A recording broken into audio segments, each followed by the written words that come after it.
It's important to recognize that high-functioning anxiety is often hidden behind a facade of productivity and outward success. While you may appear to have everything under control, internally, the nervous system can be in constant overdrive. Are you feeling stressed, or could it be more than just stress? What if it is high-functioning anxiety? Anxiety isn't about just a feeling. It's not about what you feel, but rather your body's reaction to a trigger that can be incredibly difficult to pinpoint unless you are consciously aware of it. Unfortunately, for most of us, these triggers are hardly noticeable at first, leaving us feeling frustrated and overwhelmed by a constant state of anxiousness that feels beyond our control. And no, anxiety is not just in your mind, and it does not define your personality. It's imperative to understand the key differences between anxiety disorders and high-functioning anxiety. And yes, someone can have both high-functioning anxiety and an anxiety disorder at the same time. Now, high-functioning anxiety is not a clinical diagnosis, but rather a way anxiety manifests in some people, which tends to have a correlation with trauma, which often also overlaps with generalized anxiety disorder, social anxiety disorder, or other anxiety-related conditions. And we are going to talk about this in a moment. My name is Vina Raji, and welcome back to my YouTube channel. I am a certified trauma healing practitioner focusing on alternative healing modalities that is aimed to bring back focus through mind-body connection by tapping into the subconscious state that allows us to access deeper hidden core wounds that requires emotional healing and processing through the cells in our body to release stuck emotional pain and achieve a cellular level healing through a sustainable healing practices. If you are interested in a one-on-one session with me, all details are available down below in this video. And for those of you who are new here, I would really appreciate if you could just take a moment to hit like, subscribe, and comment down below. This will greatly help with the algorithm and help reach more people who probably needs to get this video, someone who could benefit from this, and this would also help me to grow this channel. We are going to explore the key difference between anxiety disorders and high-functioning anxiety and how they impact daily life and how visible they are to others. Anxiety disorders are clinical diagnoses recognized as a mental health condition, which is generalized anxiety disorder, social anxiety, panic disorder, and these disorders can be disruptive to daily life, can cause avoidance in behaviors, difficulty functioning at work, at school, or in relationships. Now, the visible symptoms associated to this can include panic attacks, excessive worry, restlessness, difficulty concentrating, and sometimes even physical symptoms like nausea, rapid heartbeat, which can also lead to withdrawal. Now, people with anxiety disorder tend to avoid triggers. They struggle with basic tasks, or they can just feel immobilized by anxiety. Now, I want to bring more attention to high-functioning anxiety because a lot of career-driven adults tend to fall into this category without knowing that the high stress is actually a result of high-functioning anxiety. Now, let's look at some key traits for high-functioning anxiety here. Unlike generalized anxiety disorder, high-functioning anxiety is not a clinical diagnosis. Now, this is more of a behavioral pattern rather than a recognized disorder. Now, this can manifest as outwardly successful personality, inwardly struggling. And these people often appear very confident and accomplished, but they battle constant internal stress. they tend to prioritize perfectionism and overachievement. Anxiety fuels their productivity, and they also tend to have this people-pleasing tendency, and they fear failure. Now, they often have a difficulty to recognize the symptoms because these symptoms are internalized, making it really hard for others or even themselves to acknowledge that they are struggling with anxiety, and this can eventually lead to constant burnout due to self-doubt and difficulty relaxing and performing more than is required. So what does coexisting with anxiety disorder and high functioning anxiety looks like?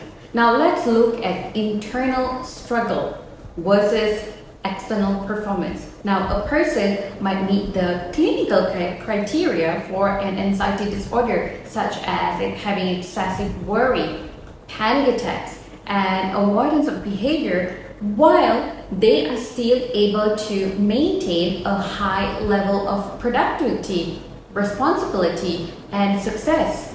Ask yourself, are you someone that happens to work well under pressure, rushing through deadlines, and you find yourself being able to push through? Or do you know someone who has that? Then they are very likely having high functioning anxiety.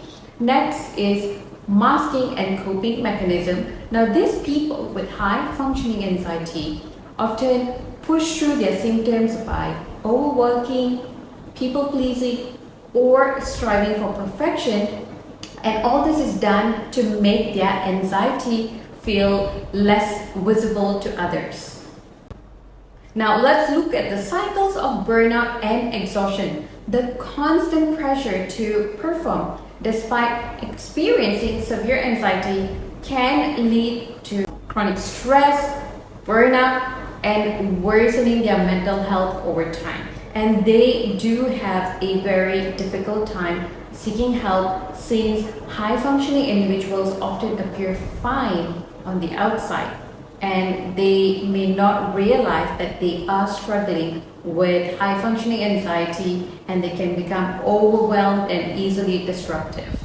Now, unlike generalized anxiety disorder, where they may experience excessive worry, racing thoughts, and physical symptoms like restlessness or difficulty sleeping, high-functioning anxiety is more common among driven and ambitious adults, and these individuals often exhibit traits of competitiveness and perfectionism at work, which can lead to feelings of overwhelm when they feel they are not meeting expectations. Sometimes this can also manifest as setting excessively high standards for themselves beyond what is required by their job or their superiors, ultimately leading to burnout. Now, these individuals often suffer from internal overwhelm that is not visible, and that is why it is so important to understand what high-functioning anxiety does to us, how it shows up in our life. And I have experienced high-functioning anxiety, especially in the workplace, and I have definitely had all these symptoms manifest in my physical reality. Let's talk about why positive affirmations and reframing doesn't quite work when you're experiencing anxiety. Overstimulation occurs when the brain and body are exposed to too many sensory inputs, mental demands, emotional stresses in a short period, leading to a state of overwhelm. And there is simply no denying, in the digital era, we are overwhelming our brain, leading to sensory and cognitive overload, which leads to disorientation, instability, and mental fatigue. As someone with a highly optimistic outlook on life, here's what I can tell you, and just for the record, I am not clinically diagnosed for generalized anxiety disorder, but I do check all the boxes. Now, having experienced both anxiety disorder and high-functioning anxiety over the years, mostly during my adult years, I found that reaffirmations, while a great way to send positive signals to your body, simply don't do the job. At best, They offer momentary relief for a couple of hours before you return to that anxious and dysregulated state. In fact, even meditation isn't always the best practice when you are experiencing anxiety, and there is a scientific evidence that supports this. In fact, it can be ineffective and counterproductive to practice meditation when you are in that heightened state of anxiety, because when we are experiencing anxiety, remember, our body is in that muddy water phase. No matter how hard you try, the debris or sand settles at its own pace, and you won't gain clarity until it settles down. The same goes for anxiety. When activated, your brain isn't able to process affirmations that happens on a conscious level, because the chemicals in your brain have shifted due to the imbalances that was caused by various external factors. And one of it is chemical imbalance, which primarily involves in disruptions in the brain's neurotransmitter systems that is meant to regulate mood, stress response, and overall mental functioning, and high level of cortisol release. Now, another lesser known fact is gut imbalances. Imbalances in the gut microbiome due to poor diet, infections, or bad eating habits can lead to changes in neurotransmitter levels, and that will be a separate topic of discussion that I'm currently working on, and I promise you that will be up real soon. Your body isn't interested in what you can offer intellectually. What you need to do here is to find a way to communicate with your body's cells in order to regulate the nervous system and restore the balance, because remember, your body is currently experiencing imbalance. So reframing techniques, while useful when feeling overwhelmed, sad, or unmotivated, simply don't work when you are experiencing anxiety. The reasoning for this is simple.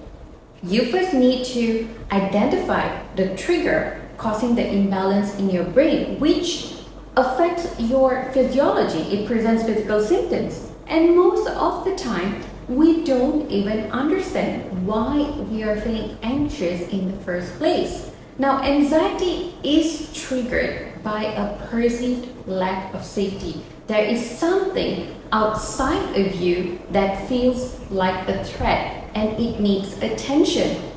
This isn't something that can be addressed intellectually. Now, what your body needs at this moment is nervous system regulation. Immediate relief can be found through somatic practices such as the 4-7-8 breathing technique, resetting the parasympathetic nervous system by applying pressure on your earlobes over here, which I've separate video on that, EFT tapping, this is really good, or TRE, trauma relief exercise techniques, just to name a few. These are really helpful somatic practices that can bring you instant relief. Our mind receives signals when we feel safe in the body in order to create a belief. But this simply can't work when the body is dysregulated, not feeling safe.